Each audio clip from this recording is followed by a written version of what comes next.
Okay, maybe a quick 30 seconds, but. Hi, my name is Joey Hensler, and I'm a member of the Dole Institute Student Advisory Board.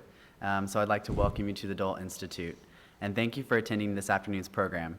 The Dole Institute Student Advisory Board is composed of KU students committed to the work of the Dole. We attend regular meetings, assist in events like this, and plan an SAB-sponsored program every semester. The members of the SAB receive great opportunities to network with our special guests. If you are a student and would like to join, please contact the Dole Institute. The Dole Institute would like to hear from you. If you enjoyed this afternoon's program, please let us know by contacting us on Facebook, Twitter, or through our website email. Your attendance and feedback help shape future programming.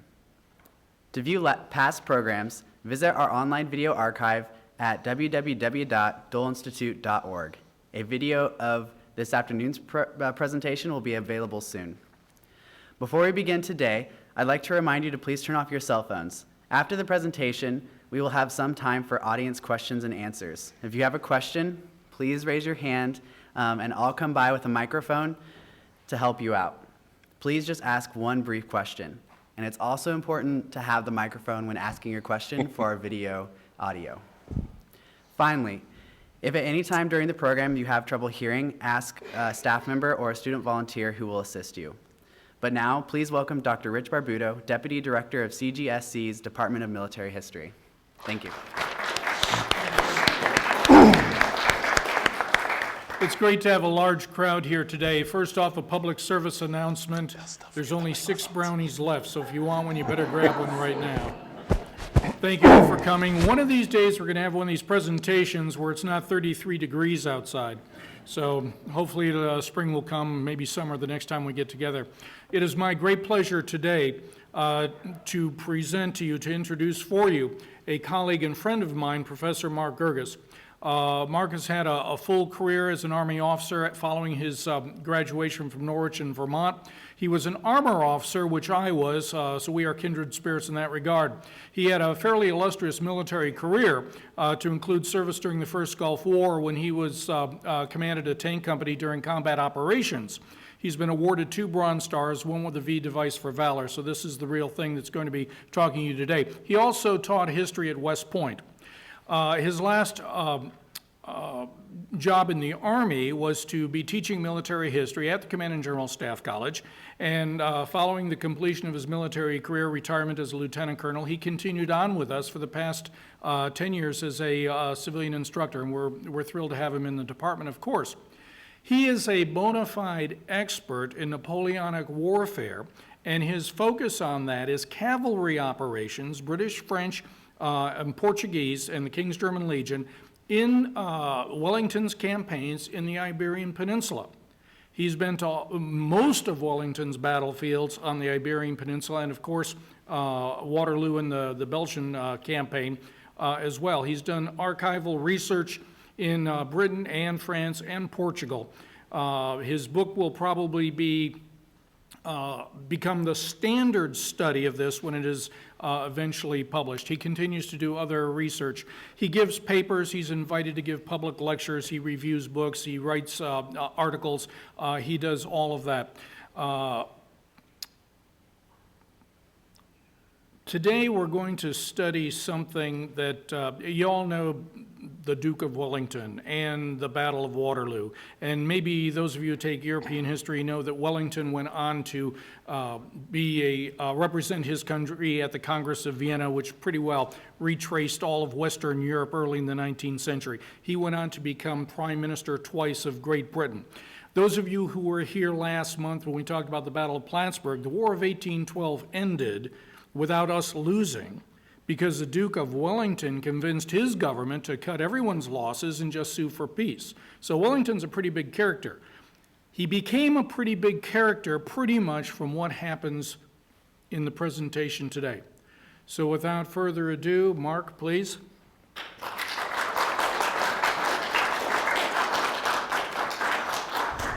Well, thank you, Rich. I always hate when people give you such a good introduction and you don't want to let them down. And I did pick this photograph, or this image up here. This is Tres Puentes, one of the towns we'll talk about, 3 Bridges. That's the 15th Hussars, one of the cavalry regiments in this battle. And I do have to say, of all the branches of the Army, cavalry plays the smallest role in what we're going to talk about today, unfortunately. But you know, one of the best things about this program in doing this is it gives you the opportunity to kind of reflect on something you think you know very well. And this third Fort Leavenworth series is this idea of lesser-known decisive battles. And so as I was playing with this idea, I kind of had to really wonder, what do you mean lesser-known?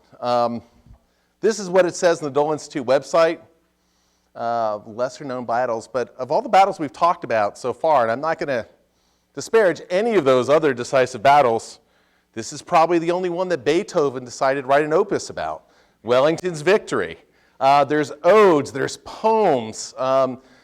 Wellington makes his reputation here. This battle, and we'll talk about it in a little bit, really is one of the things that allows the Allies to go back to war in the summer of 1813 and has Austria actually join the war from the neutrality. So it has huge repercussions, and it's ironic that today it's not so well known.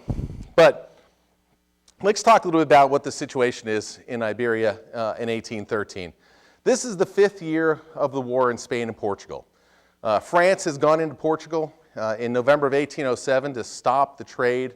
The continental system, the thing that's going to end up leading us to go to war with Britain, is going to be basically blockading British goods from getting into the continent. And Portugal is the one outlet that Britain is still trading with the continent. And so Napoleon will go in, send troops to Lisbon to try to seize the Prince region down there and to stop the trade. He'll disband the Portuguese army.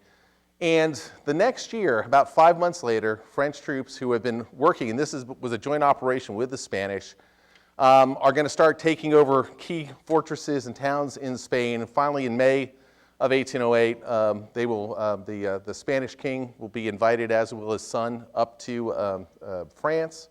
Both of them will be convinced or tricked to renounce their claims to the throne. And since there's nobody on the throne, Napoleon will then put his brother Joseph on the throne.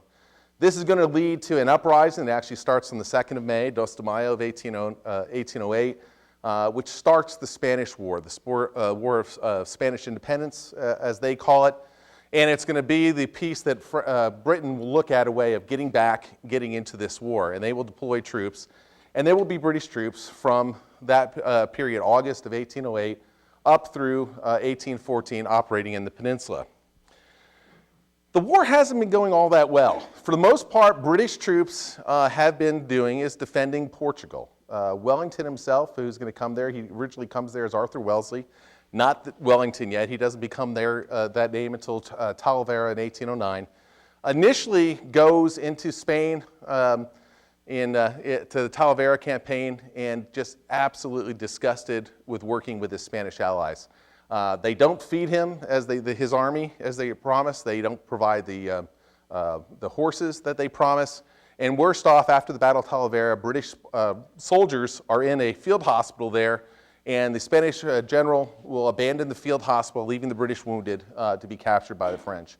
And Wellington in that summer will move back to Portugal and just be disgusted with his Spanish allies and spend the next 2.5, 3 years defending Portugal from French invasion. That changes in the summer of 1811 and early 1812.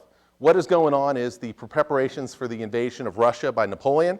He will pull approximately 100,000 troops out of Spain and Portugal to build up his army of 600,000 that's going to go into Spain. And this changes the dynamic. This allows Wellington, with his Anglo-Portuguese army, to move into central Spain, up along the area of Ciudad Rodrigo and Salamanca, and I'll get you on a map in a second. And the summer will see a large maneuvering campaign with the two armies within close contact, and finally at the Battle of Salamanca, Wellington will defeat the French army. After the defeat then, he will march to Madrid, liberate Madrid, be hailed as a conqueror, and then move up to the castle of Burgos, up along the Great Road leading to the Pyrenees, and try to besiege that fortress. Unfortunately, he doesn't have the siege trains, the heavy cannons he needs to knock down the walls of the castle. And in the fall, November, he will march back to Portugal, retreat. And when he starts to do this, the discipline of the army falls apart. And it's really one of those things that the British Army does so well in the day of battle.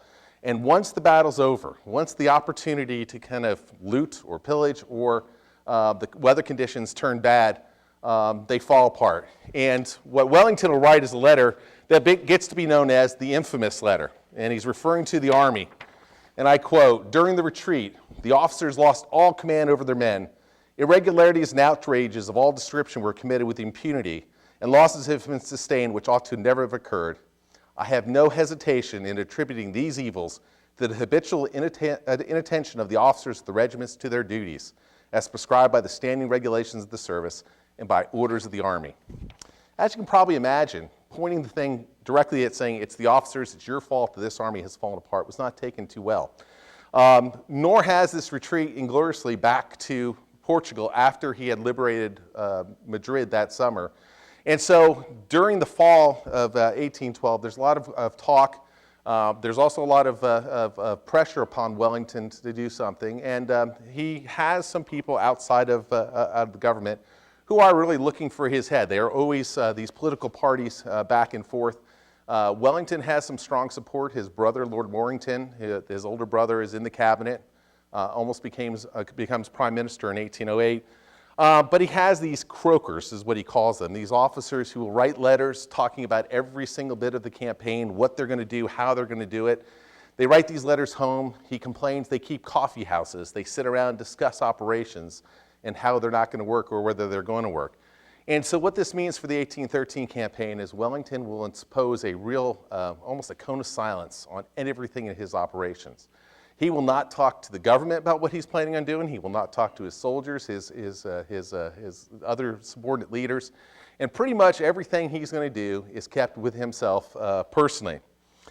There's also a lot of issues going on with his two allies, the Portuguese and the Spanish. In December of 1812, happy with the liberation of Madrid, after 4 years, Wellington will finally become General-in-Chief of the Spanish armies. Sounds great, except for the fact that he doesn't have the ability to raise the armies, feed the armies, or discipline the armies. All he has is what we would call today tactical control of these soldiers. They come out to the battlefield and he fights them. But the problems that he's been facing throughout the entire war is on discipline, is on the feeding the armies, the paying of the army, keeping them together. And so he has no means of really keeping them together and making them an integral part of his army. The other aspect is Portugal. Portugal has the country we really don't talk about an awful lot, but has suffered greatly throughout this war. It has seen French invasions, 3 different French invasions, British troops stationed there for almost 5 years, and by this time is getting just sick and tired of the British being there. A lot of the officers will talk about things that saying that the Spanish would just as well kill a British soldier as kill a wild dog, and that the Portuguese peasants all walk around with knives in them that they know how to use. And so the relationship with his two allies are not that good. The other aspect that's going to go on in the early portion of 1813 is Napoleon in central Germany. December of 1812, Napoleon has come back from Moscow. He's limped back across the border. He goes with 600,000 soldiers in June of 1812, gets to Moscow, then comes back, and he gets back into his empire with 30,000 troops left. 570,000 have disappeared. And really the Allies at this point, the Sixth Coalition, think, oh, he's pretty much on the ropes. How could he possibly recover from this sort of loss?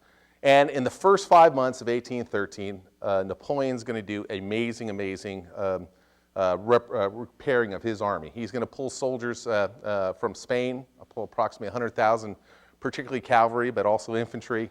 He's going to take the gunners off the ships of his navy. He's going to graduate people from military academy early, take the mounted gendarmes, the mounted police, and put them into the army. And he's going to come out in May of 1813 and suddenly have a brand new army of 250,000. He fights the Prussians and the Russians, and in 2 battles in May of 1813 beats them. And Europe is just absolutely stunned. How can Napoleon, who has lost all this army, come back 5 months later with an army that's good enough to beat us all over again? And they are going to ask for an armistice. And so they will be going, as we go into the summer of 1813, Europe is very much in a state of war, but right now not fighting as they see what's going on. What they're trying to do is convince Austria to come in on the Allies' side. Remember, Austria is the father-in-law of Napoleon. He had married an Austrian princess. And so Austrian is supposedly neutral, but the Allies are trying to get him onto their side. So those are the context of what's going on as this campaign begins. Let's talk a little bit about the opposing commanders, and we'll start off with Wellington. At this point, he's General Wellington, Marquis of Wellington. 44 years old. That painting up there is by Thomas Lawrence, painted the next year. So you really see him, what he would have looked like at this time period. He has a reputation. Napoleon likes to call him the Sepoy general because he makes most of his experiences in India, fighting with native troops and British troops. He also fights underneath his brother, Richard Wellesley, he's Lord Mornington. And so many people view Wellington as a political general. He isn't necessarily competent on his own point. He only gets to these positions because of his brother and his family influence.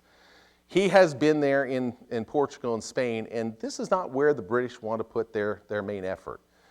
It's too far from France to really have a good influence on the events that's going on in Central Europe. They would much rather put their forces in Hanover. They would much rather put them in Walcheren Islands in the Low Countries. And so there's always a constant fight of taking troops out of Portugal and Spain and putting them again into Central Europe. Underneath him, I've just marked two of the major commanders that will play a role in this. One is Lieutenant General Thomas Graham, and the other one is Rowland Hill. Hill's relatively young, 41 years old. Very, very good reputation, solid commander. And one of the things he's known as is Daddy Hill.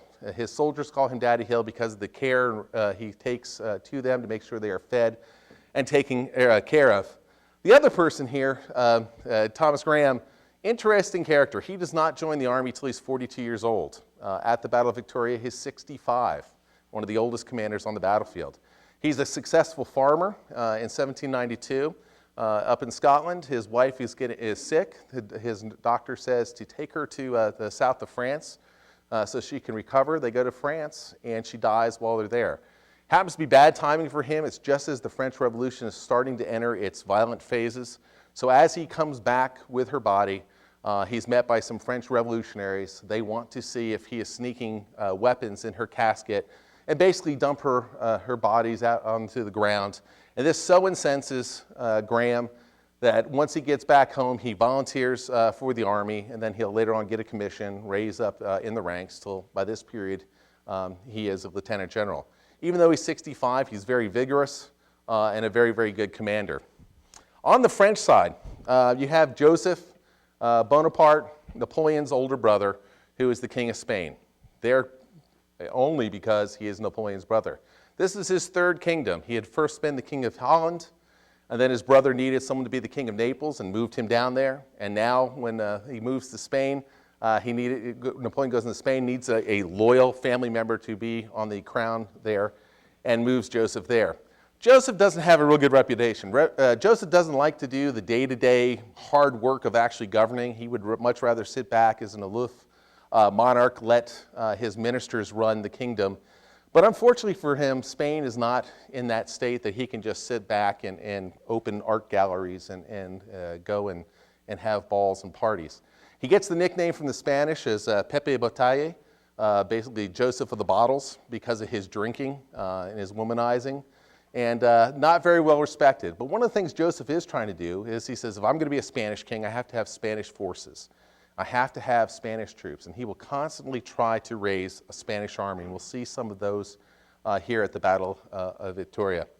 To actually run the army, the French troops under Joseph, is Marshal Jourdan.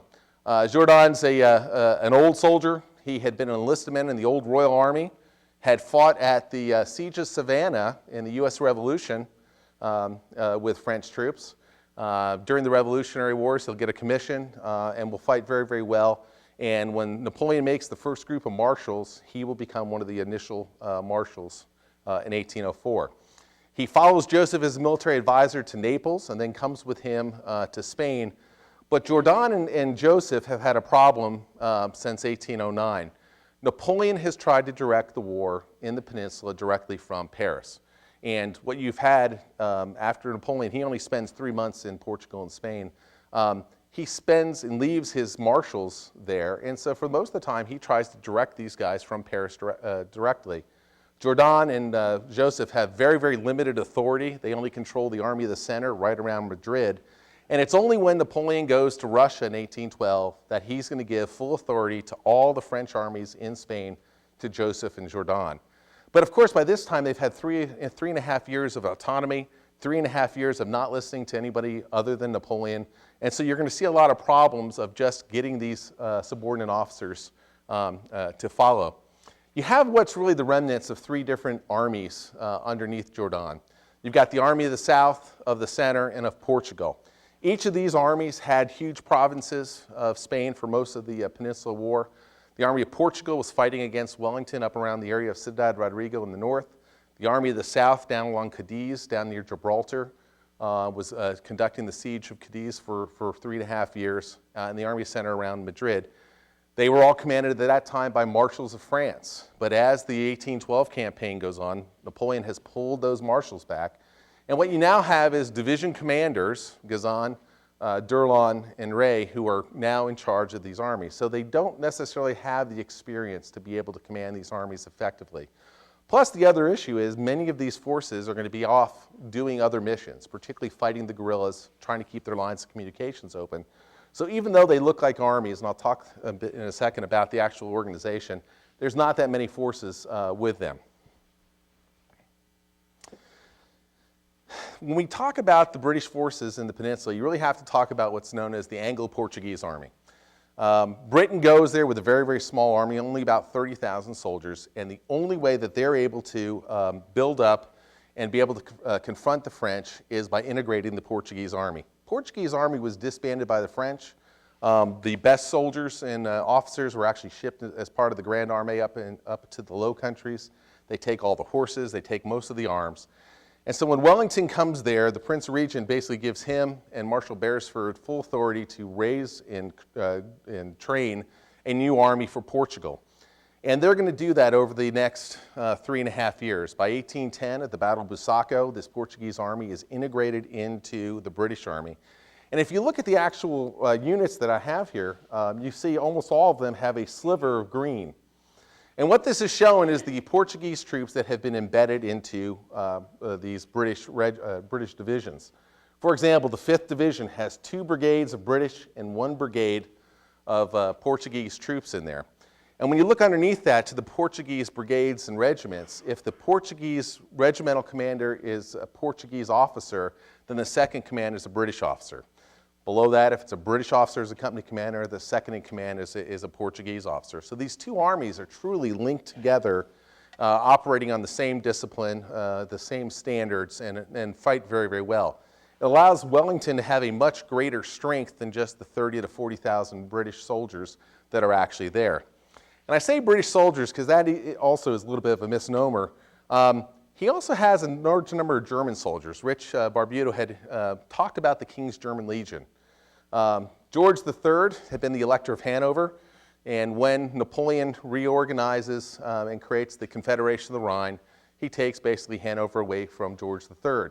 At that point, about 14,000 loyal Germans, loyal to the British monarch, will flee Hanover, go to Britain, and they will create what they call the King's German Legion. These are organized cavalry, infantry, and artillery troops, and about 6,000 to 8,000 of them will be in the peninsula at any one time. Very, very good soldiers. They are well respected throughout the British Army, but they are integrated in. I don't mark them separately because they are truly, they're British in everything except they speak German, and when they write their letters home, they're writing in German. You also have the Spanish Fourth Army, and another one of these odd type of organizations. The Spanish Army that's operating with Wellington will be pretty much kept at a arm's length for most of the fight. The 1st Division up here, Colonel Longa, is actually a guerrilla division, and we can talk about guerrillas during the question and answer, because you have to kind of think about what does that mean to be a guerrilla division. They have cavalry regiments, they have infantry regiments, they have artillery batteries. And yet they are operating as a standard division, as we would know it throughout this, in the line of battle, throughout the fight. And it really calls into question how you classify this guerrilla war that the French are fighting. When you look at the numbers, there's about 104,000 Allied forces in the campaign, of which approximately 70,000 will be available at the Battle of Vitoria. The rest of them will be off securing lines of communications or blocking the French forces in other parts of the peninsula. The French armies in Spain, I had already mentioned that the three, the south, the center, and the Army of Portugal. And I have two different colors here marked. You see the infantry divisions, which are going to do the main portions of the fighting at Vitoria, marked in the dark blue. But you also get this light blue, and these are all the cavalry divisions. And if you notice, a huge portion of the French army is their mounted arm. Why is that important? Well, cavalry is great on the plains. It's great when you're doing maneuvering. It doesn't help you on a defensive battle very, very much. And when we talk about the terrain actually at Vitoria and what the French are trying to do, those French cavalrymen do nothing other than block up the roads and do not play much of a role in the fight. There's also about 6,000 loyal Spaniards who are going to be fighting for the French. These are the royal guards of King Joseph, both foot guards and horse guards. So the French will have about 68,000. So even though Wellington leaves with about 104,000, when you actually get to the battlefield, the numbers on the field itself are about equal, about 1 to 1. So let's talk a little bit about what the terrain looks like in the Vitoria campaign. It's a huge portion of Spain that Wellington's going to fight over, this northern portion. And I need to, while we have the big map on, talk a little about logistics. Wellington has been able to support himself in Portugal for the last 5 years because of the Royal Navy. The Royal Navy has been able to keep the lines of communications open, supply everything they need. Horses cannot feed off the fodder they find on the fields. Their weight goes down too quickly. They have to be augmented with grains. And so these lines of communications, as the campaign goes, becomes a huge vulnerability for Wellington's army. And this is what had happened in the 1812 campaign, is as Wellington moves through this area between Ciudad Rodriga, Salamanca, up to Valladolid, and back again, the French constantly tried to cut behind him, tried to cut his lines of communications. Every time he was threatened, Wellington was forced to fall back closer and closer to Portugal until he finally ended up spending the winter in northern Portugal. And Wellington has looked at that vulnerability and has spent the last 5 months trying to convince the Royal Navy to support him of shifting his lines of communication up to Santander on the north coast. And when you look at this and you think about this for a second, first off, the problem is there's a squadron from the Tagus River here, and they have the responsibility from Gibraltar all the way around up to Coruña. The Channel Fleet has this responsibility in the Bay of Biscay. Channel Fleet's not really worried about the northern coast of Spain. They're much more worried about the French fleet in Brest, about the French fleet in Antwerp, about keeping the channel open. And so most of the time there's a single frigate of the Royal Navy maintaining the north coast of Spain. And so one of the things Wellington has to constantly do is try to get further improvements of the Royal Navy to support him. Once he actually starts the campaign, what you see is his supply lines here get cut, and the British Army will then go for about a 3-week period with no lines of communications. They are basically moving with whatever they can carry on their back. Now, Wellington's had to do a lot to get to this point. To make the soldiers be able to carry enough ammunition and food to be able to survive, he's had to lighten up the soldiers' load. And what he has done is gotten rid of the big, heavy overcoats that they wore. He's able to do that because he's going to have them have tents, 1 tent for every 6 soldiers. But to carry those tents, he has to figure out some way of getting the mules that were before carrying these huge soup kettles that they would cook their food. And so what they've come up with is these tin kettles that are light enough for a soldier to carry. They carry 1 tin kettle for every 6 soldiers. And by allowing the soldiers now to carry these tin kettles, it means the mules don't have to carry the big cast iron kettles. The mules now can carry the tents. You don't need to have the overcoats. The soldiers can carry more food and ammunition. And again, this is all the type of care that Wellington has to put into his campaigns. And if you ever take a chance, you can find Wellington's dispatches online. University of Southampton has them, and the amount of detail he puts in, he'll write by hand 20 or 30 letters a day, where he will talk about everything from what's the soldier's load, how the ammunition is going to be carried, how close to the front the forge carts that are actually making the horseshoes for the cavalry are to the front, all these type of areas. So nothing is no details too fine for Wellington to look at during this campaign. Let me zoom in a little bit on this particular portion of the battlefield. That's pretty much that square that was in yellow before. It's about 350 miles by 125 miles. So it's a large portion of Spain. And it's really marked by large plains. You have the Sierra Cantabria Mountains, Guadarrama Mountains down there, and you start to see then the foothills as you're starting to get up into the Basque area, and then the Pyrenees behind it. The major road network goes right down through the center. This is the Royal Road that runs from northern Portugal, Ciudad Rodriga, Salamanca, Burgos, and then up to Vitoria. And that's where each of these campaigns have been taking place, as you have to have that road and be able to supply yourself. But if Wellington doesn't have to go back to Portugal or to Lisbon for his supplies, the road is really not necessary. And there, of course, is Vitoria, up on the upper right-hand corner of the map that we're going to be focusing on in a few moments. The first phase is crossing the frontier.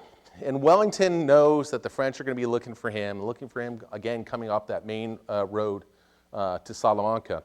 The French have placed themselves along the Douro River line, trying to block that road and any sort of routes up there. And what had happened in 1812 is Wellington had come up this main road, and he had a single cavalry brigade of Portuguese troops that had come out of northern Portugal through terrible, terrible mountains and had wandered up here looking for the French flank. And what they do for almost 2.5 weeks is they realize there's no Frenchmen up here in 1812. And he is planning on using that all over again. And if he could have done it with a single cavalry brigade in 1812, in 1813 he's now going to do it with 6 infantry divisions. He feints along the main road with 3 divisions and the mass of the British cavalry, and then sends the other 6 divisions up through the mountains of Portugal. The conditions are absolutely horrible. The Douro River is in flood from the spring thaws of all the snow. British soldiers have to cross to build a pontoon bridge. They're going to actually cross by holding onto the stirrups and the manes of the horses as they swim across it. But they're going to be able to get across the Douro River line, and at this point the French realize they can't even confront it. There's no way that they can fight it, and they're going to give up that line with almost out of shot being fired. And so the first part of the campaign has been successful in the first week, and the French will then do is they'll set up a second line along the Pesquera River. And again, if Wellington's forces are up here, at some point he has to get back down to the road so he can reestablish his lines of communication.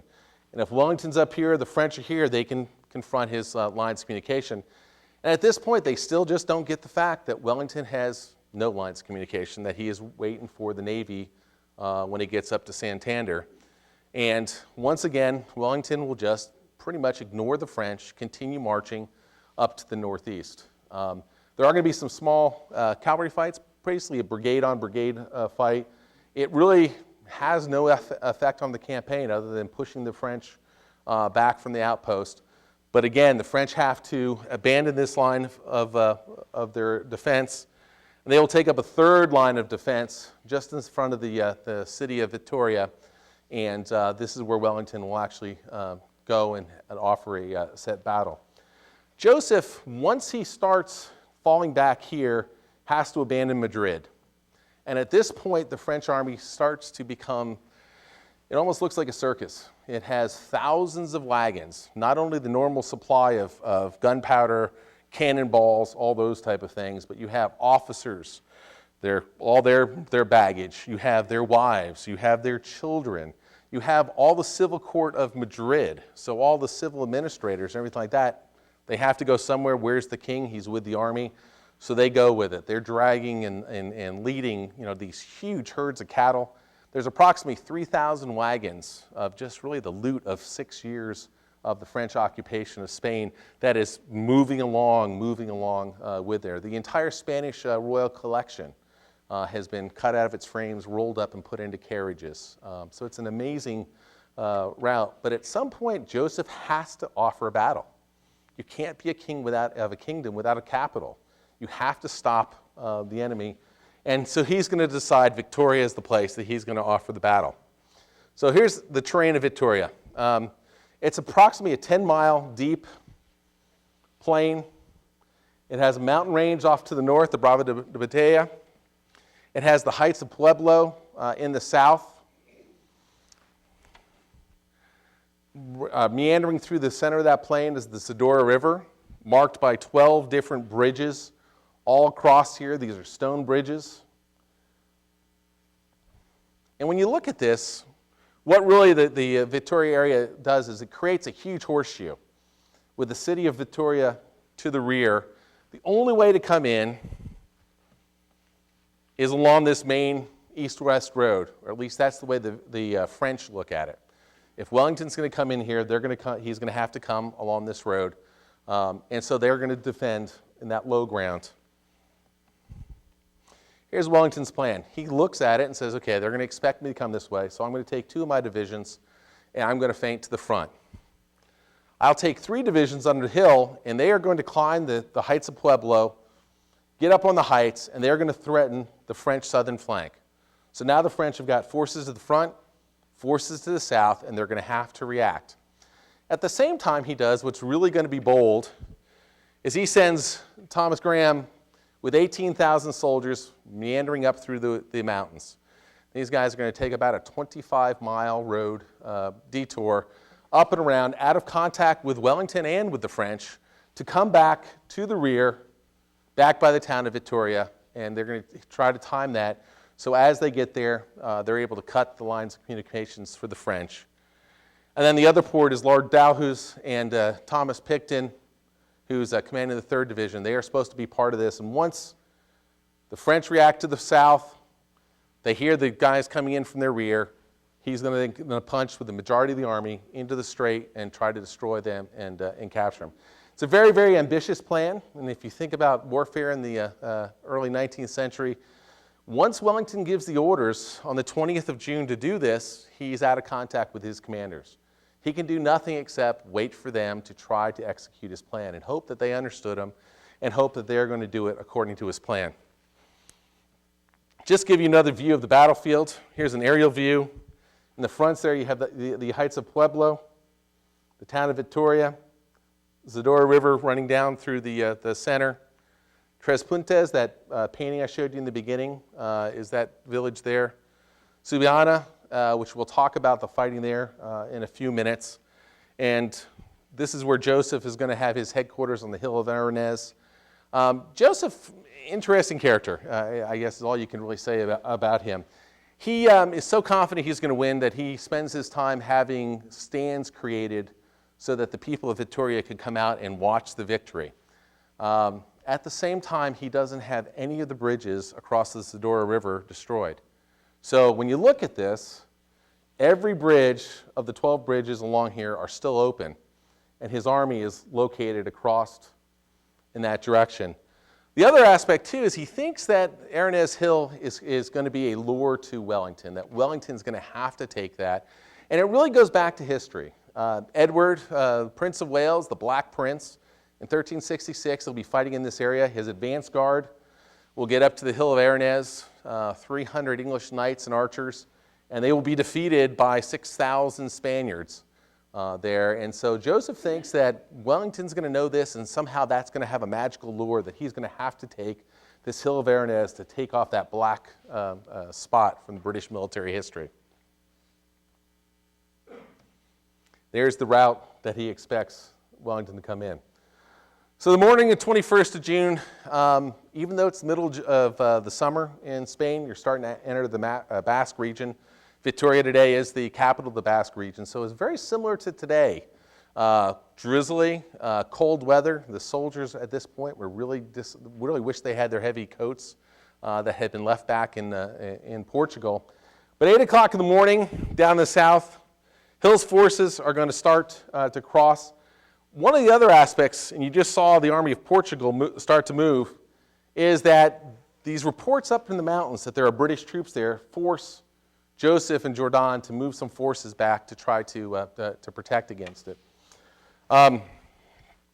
In the south, Rayo, his Spanish troops are going to start crossing, climbing the heights of Pueblo. You're going to get Severa's Portuguese division in the 2nd Division, and they are going to begin to attack. And they're going to get down to that little town of Subiana. They're going to get there about 9:30 in the morning, and what they're going to find is they don't have enough strength to push through that town, but nor do the French have enough strength to push them out. And so the fight is going to stay back and forth along that town, pushing back, trying to push each other out. To try to move along on the hill, Hill's going to put take the 71st Highlanders and put them up against with the Spanish troops to try to support them. And again, we talk a little bit about connections and how these people are related. The commander of the 71st Highlanders is a Colonel Cadogan. He was the brother-in-law of Wellesley, or of Wellington. His sister had married Henry Wellesley, his younger brother, and then in 1808 had run off with Henry Paget, a cavalry commander. Cadogan will want to resign his commission to take care of his sister if she just leaves her lover, and she refuses. So then he'll offer a duel, shoot at Paget, miss him. Paget will purposely miss Cadogan. The honor then is taken care of, and Cadogan would rejoin the army. He will be wounded up here, and he will end up dying sitting back on a knapsack watching his soldiers fight. I know Rich Barbuda last week had talked about Packingham, Wellington's other brother-in-law who's going to die at New Orleans. He loses another brother-in-law, or former brother-in-law, here at Battle of Vitoria.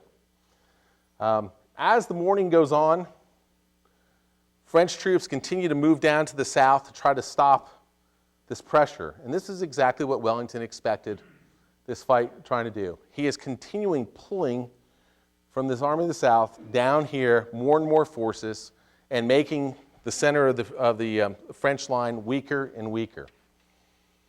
And about noontime, what will happen is a Spanish peasant will come up to Wellington. He has his farm here at Tres Pentes, and he will come up to Wellington and say that the bridges are open. There's no French soldiers there. And Wellington, of course, at first doesn't believe it. Peasant says, I just walked across the bridge. I saw no one there. And Wellington will go and take the light division and tell them to cross the bridges and get across. And the peasant was right. There were no French soldiers there. There's only 2 cannons covering the bridge. Unfortunately for the poor peasant, one of those 2 cannonballs that are fired at these troops will hit him in the head, decapitating him. Yes. And so Wellington will pay his family a reward for helping there. You see the 3rd Division start to come into the fight about this time. They've been moving under Lord Dalhousie, who's got the 7th Division and the 3rd Division. And the 3rd Division's commanded by Thomas Picton. And Picton's another one of these interesting characters from the peninsula. A very crusty, vulgar guy.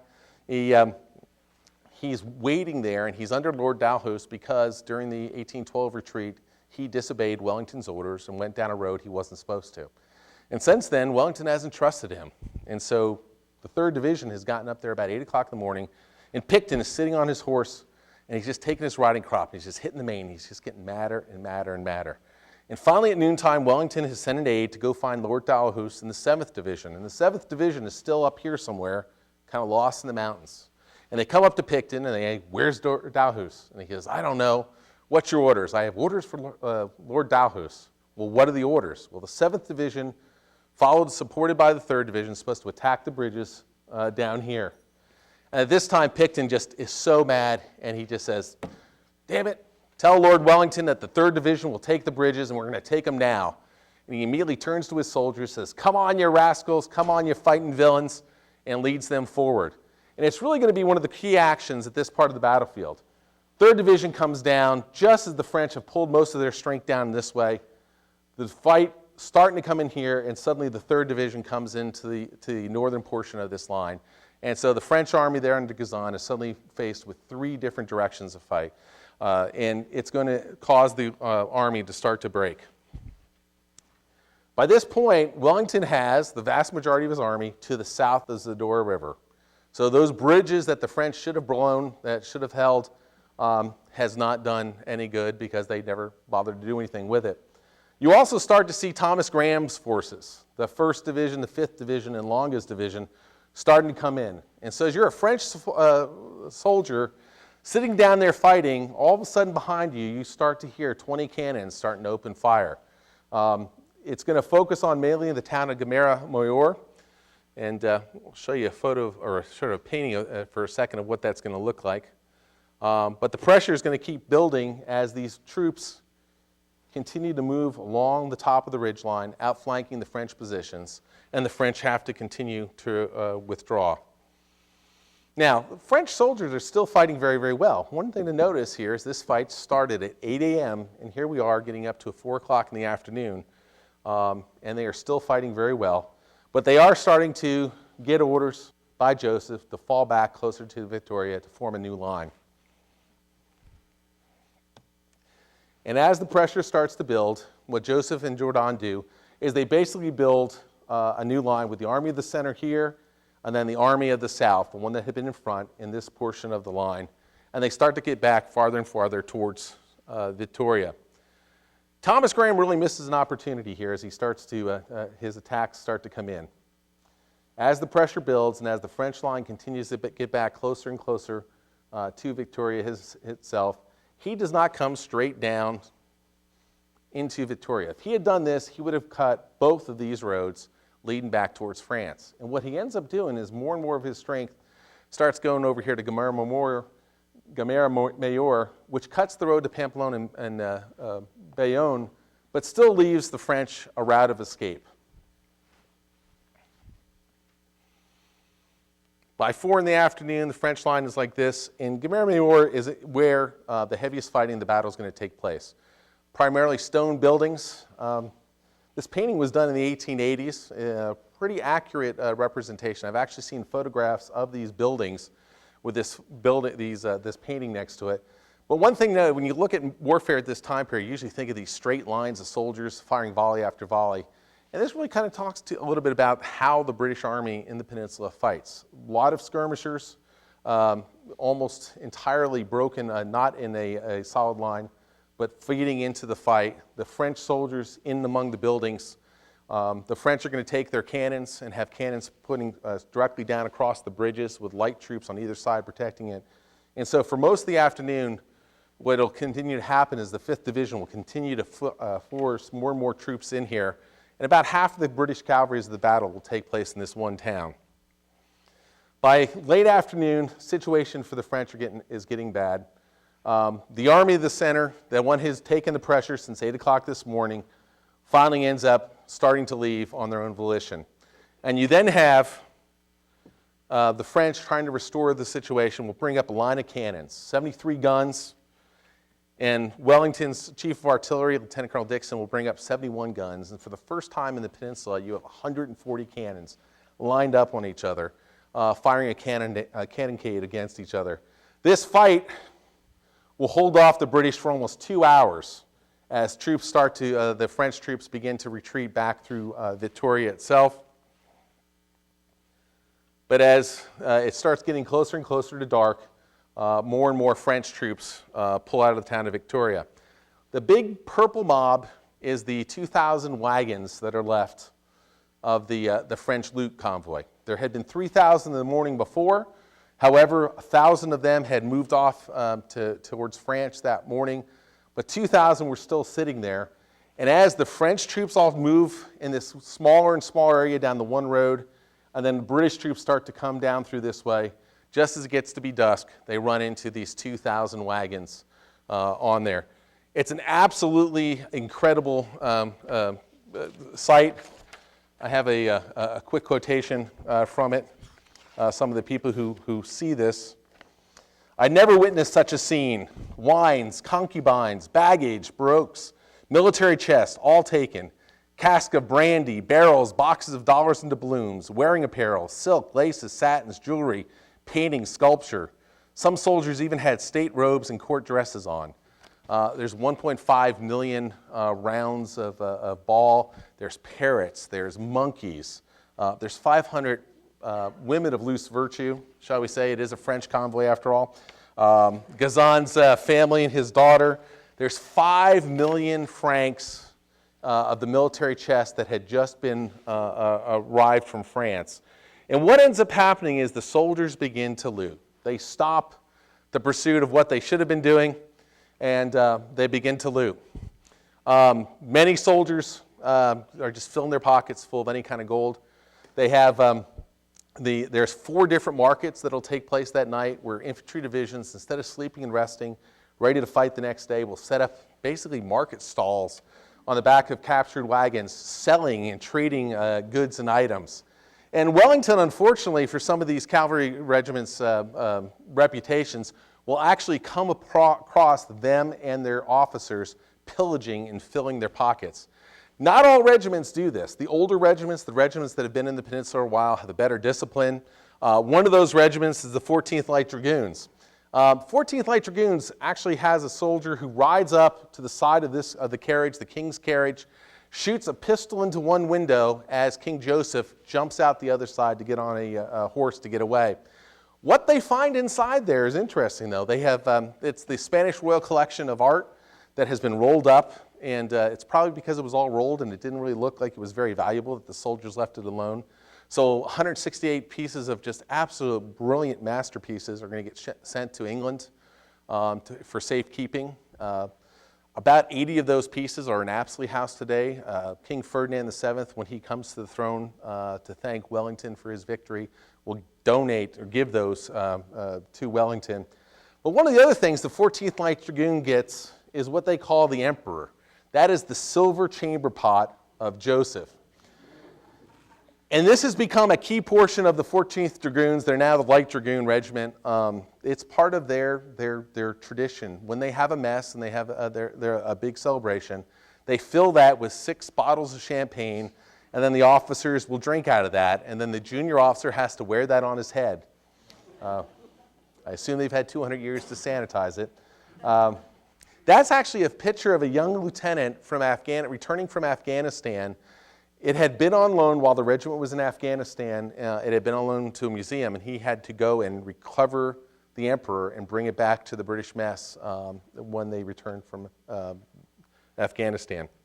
So let's talk a little bit about the aftermath. Allied losses, approximately 5,000 dead and wounded. Half of those are British, or a little bit more than half of those are British, about half in Guimard Major themselves. French losses a little bit harder to calculate. There's about 8,000 killed and wounded, about 1,000 prisoners. But when you start to look at the material costs, they brought 153 cannons into the battle. 152 of them are now in British hands. 500 caissons of artillery ammunition. The personal baggage of King Joseph, the marshal's baton of Jourdan. And interestingly enough, what they had done was one of the cavalry regiments had captured Jourdan's marshal's baton, and the soldier had taken off the end caps. And then a bunch of drunken infantrymen came along and took it from him. And the next day, they give it to Wellington, saying, "Look, we captured this." And the cavalry regiment comes back the day after, said, "Yeah, they might have captured it after they stole it from us. Here's the end caps that we took off to show you." 5 million francs.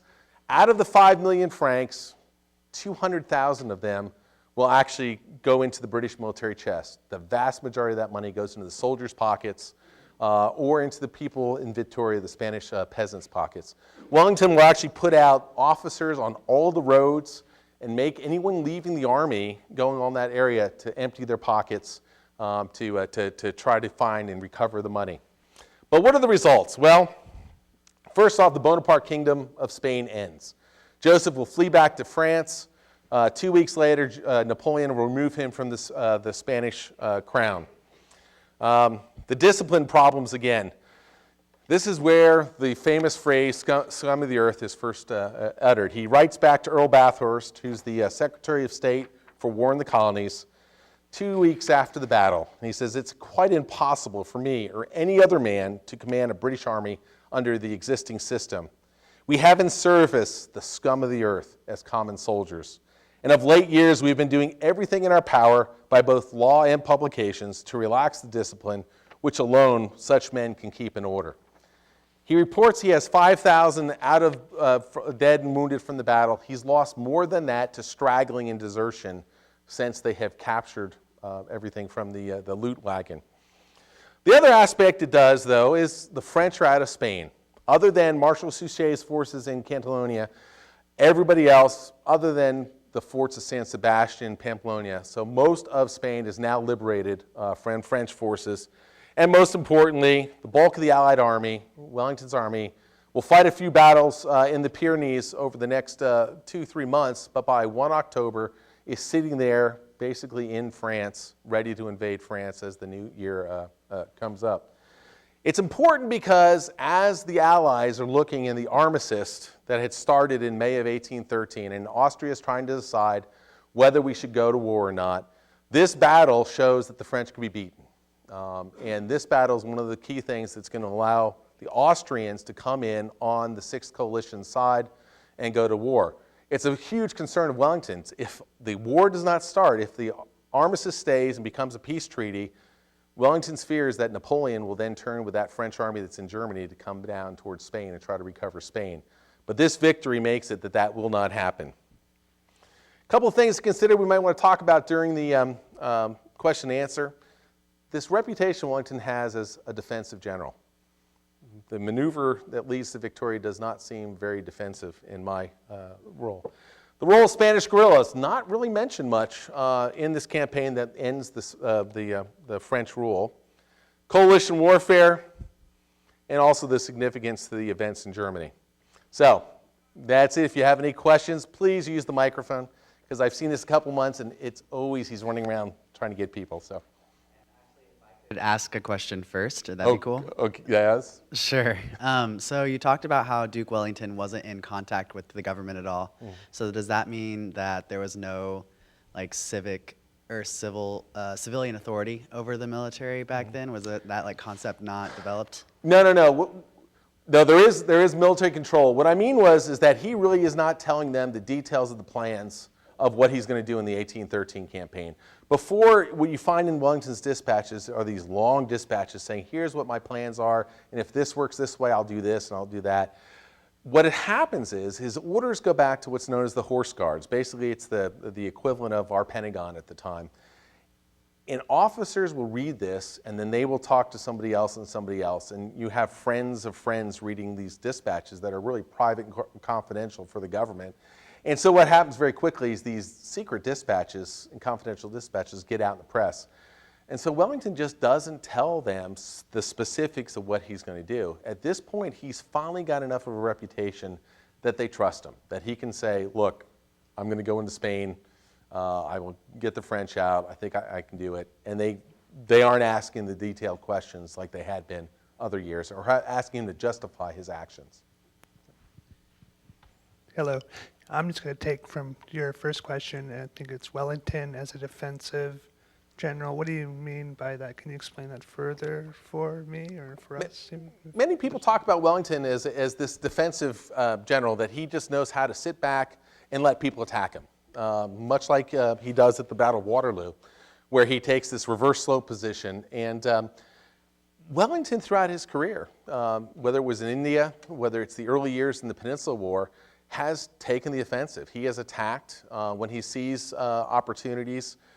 He attacks. It's only when the situation is bad that he sits there and lets the enemy attack him. And it's really about seizing the initiative. His reputation that he has in many modern historians as a defensive general, as someone who lets the enemy attack first, really just doesn't fit with much of his campaigns that he's done up to his career, up until Waterloo. But we can talk about why that is. Defensive, bad thing? Or is that just an observation that, well, he's defensive as opposed to offensive? Is it a bad? It usually means that you're allowing the enemy to seize the initiative. Usually you want to influence the enemy. You want to seize the initiative and try to make him react to what you're doing, as opposed to sitting somewhere and making him attack you. which he has the initiative. He can break off the attack. He can do something you weren't expecting. And so many people characterize Wellington as this general who just gets to an area and sits down, hides his troops behind the military crest of a hill, and allows the enemy to attack. But really, when you look at his campaigns, many of his campaigns are offensive in nature. I mean, actually going in and splitting your army up into 4 columns of about 20,000 soldiers each, and then spreading them over 25 miles of mountainside with no communications is pretty bold. You can wonder if it's a risk or a gamble or whether it's a calculated risk, but it's a pretty bold thing that he's trying to do. And his ideas of what the French are going to do when he does these reactions works almost perfectly to a T. He understands. He's gotten what we talk about. He's gotten inside their decision cycle. I'm interested in communications, but on a kind of more minute level. You said that the people that were heading up the different units were of the 2 different nationalities, but how would they communicate since they spoke different languages? Yeah, interesting question, because the Portuguese and the British are actually locked in there. Britain has a large expatriate population in Portugal at this time period.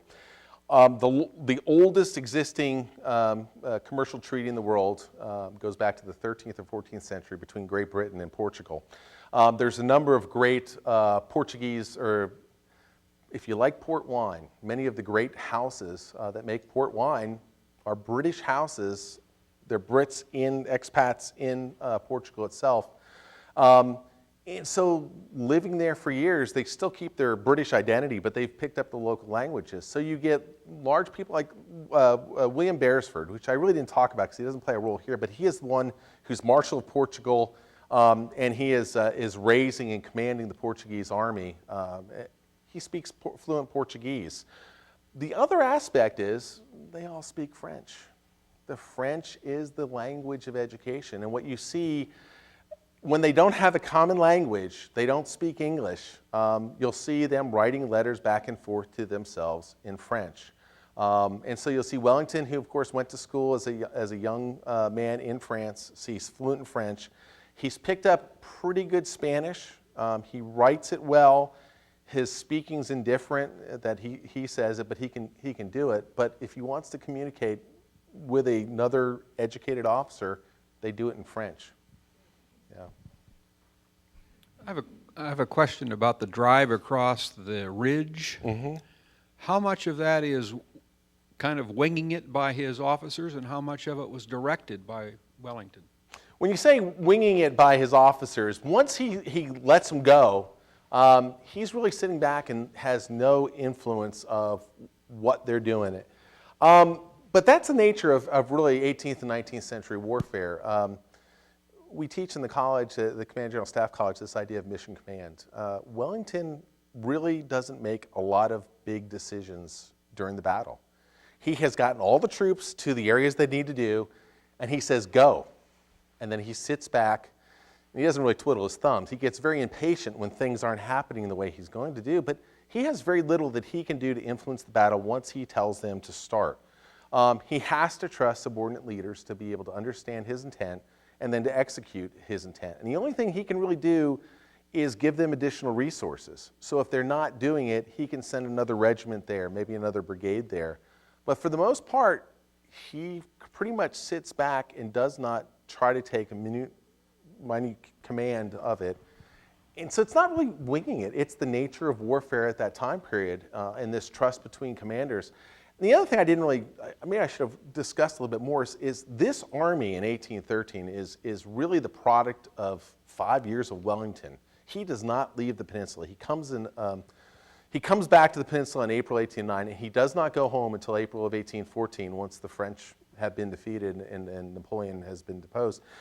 He stays there, and every aspect of the army, from military justice, the medical, the feeding, everything he has his fingers in while they're back in cantonments. And he's really establishing systems, he's establishing procedures so that when they go on campaign, the army functions the way he wants it to function. So it's, in many ways, this army it's a function of his personality.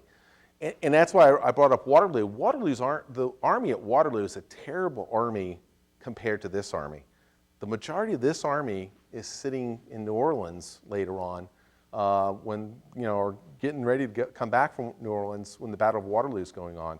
There's more British cavalry at this battle than there is in the Battle of Waterloo, about 1,000 more horses.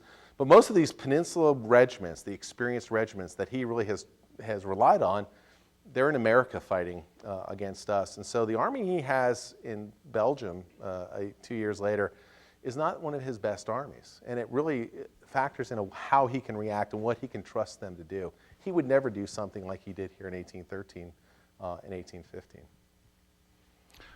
You mentioned not mentioning the guerrillas. It seems after 5-6 years that the guerrillas are getting increasingly sophisticated, and that Wellington has to rely on them to guide those troops through the mountains. That nobody goes through those mountains without the guerrillas' permission. I would agree with your first part, and I would disagree absolutely with your second part. And I say that they are becoming very, very much more sophisticated. But what has happened is there's a division of what they call the Navarra, which is the area back behind kind of that central part. If you have the northern section with San Sebastian, that middle part of the Pyrenees, there's a division of guerrillas there that has 8 infantry regiments, 4 cavalry regiments, and 2 artillery batteries. That doesn't look like guerrillas. That looks like a regular division. And they are, when we say guerrillas, we tend to think of this very romanticized type of thing with a pitchfork out there, maybe, kind of looks like well, they actually called them the torso, the land torso. The land pirates was one of the nicknames in Spain. Kind of a pirate look to it, but they're not. They're part of the Spanish army. These guys have commissions in the Spanish army. And what ends up happening by 1813 is, while most of the French troops are out of Spain, the troops aren't going into the Spanish army. They say, "Oh, I'm a guerrilla. I don't go into the Spanish army." Well, that doesn't help their recruitment. And so some of the guerrilla forces, like Campesinos, guerrillas, are spending more time fighting bandits than they are fighting the French. And quite frankly, he's got 70,000 troops. The guerrillas aren't stopping him. The guerrillas will stop 500 or 600 French troops, but they're not stopping 1,000 French troops once you have any sort of numbers like that. The problem is the French, to fight the guerrillas, have to spread out so much. Bob, you got to wait for the microphone. There's some criticism about Graham pushing, but didn't Wellington tell him not to put too much pressure on? Someone who's done his homework, I see, before the battle. Yes, absolutely, and that's one of the issues. What he's telling them, let me go back to a slide real quick that shows that portion of the battlefield. What he has told Graham to do initially in the first part of the battle is he doesn't want to put too much pressure on it, because if the French realize that their lines of communications are getting cut, that they're going to try to retreat and not be able to be caught like he expects them. And what he's told Graham is he wants to time it so as this attack's coming down, this attack's going in. So the two happen simultaneously. The problem is that Graham doesn't go this way, he kind of goes this way. He sees this road and cuts that road. Not a bad thing. It would have been a much better thing if he cut both of these roads, though, because then the French really had no lines of communication, no way to get out. This road had been cut down in the south, and there was no organized way out of there. But you're absolutely right. Part of that is those instructions you give to Graham. Wellington, as this attack is initially going in, because of the size of the battlefield, because of the Hill of Arnez in here, he cannot hear the fighting that's going on. So he really thinks his plan's not working well about noontime. He thinks that Graham has not pushed in. It's actually going exactly like he wants. The only problem is Graham veers instead of coming straight down. But great point. You get extra points for doing your homework. So. You spoke about Wellington's troops reflecting his personality. Don't you think that's still true today? That the commanding officer of the Army, example, Patton and Bradley, that I think and I suppose Rommel, that you still, even present day in Afghanistan or any place, isn't that usually true? Absolutely. I agree with that saying. And I guess it's not just he reflects his personality. What he has done is created a system where modern day an officer has to adapt to the system that the Army has created. The way the Army operates in Afghanistan is very similar to the way the Army operated in Iraq or that Army operates in Korea. You go place to place and you adapt yourself to that system. Wellington didn't have that luxury. The systems that were set up in the British Army were so irregular that he really built a system, and he built it the way he wanted to. So it reflects his command and control system and style, I think much more than a modern one does. Now, the personality aspect, if you're fiery, if you're, yes and no, because one of the things Wellington's absolutely frustrated with this army is their ill discipline. Once you get a little bit of, you win a battle, they get so euphoric, and then they start looting and drinking. There's actually some scenes in the retreat to Coruña, and then also the retreat back to Burgos, where they come across these huge wine vats. And so what soldiers will do is they'll take their muskets, they'll blow a hole in it, so you get a nice 75 caliber musket hole. They'll lay down and just kind of drink from it. And they'll find soldiers actually not just passed out, but have drowned in wine in villages as they go. I guess they went happy. But I mean, this aspect of it, because the Duke of Wellington in his life, he is very, very disciplined personally, not a very fancy, in dress, in manners. And yes and no, the Army has that certain aspects, but once you get drink and you start getting any kind of money, the discipline falls apart quickly.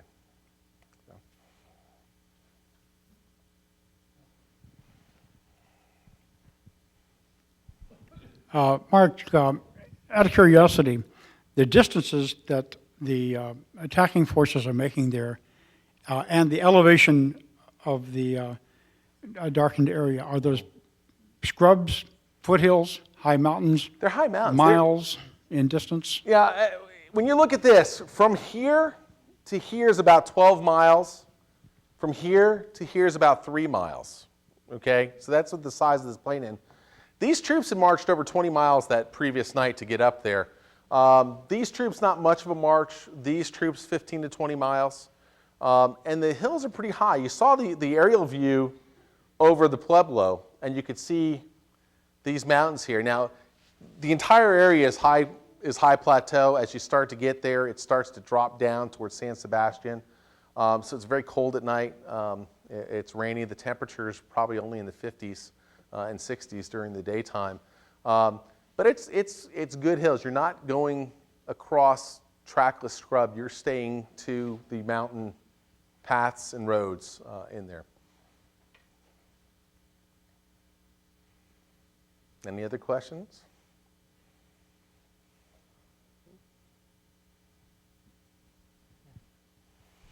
One other thing real quick, when we go to my slide for advertising for next month. Since the presenter for next month is sitting in the back of the room.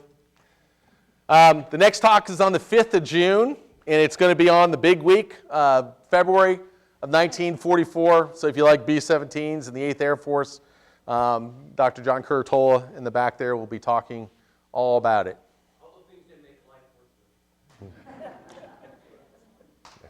living. Yeah.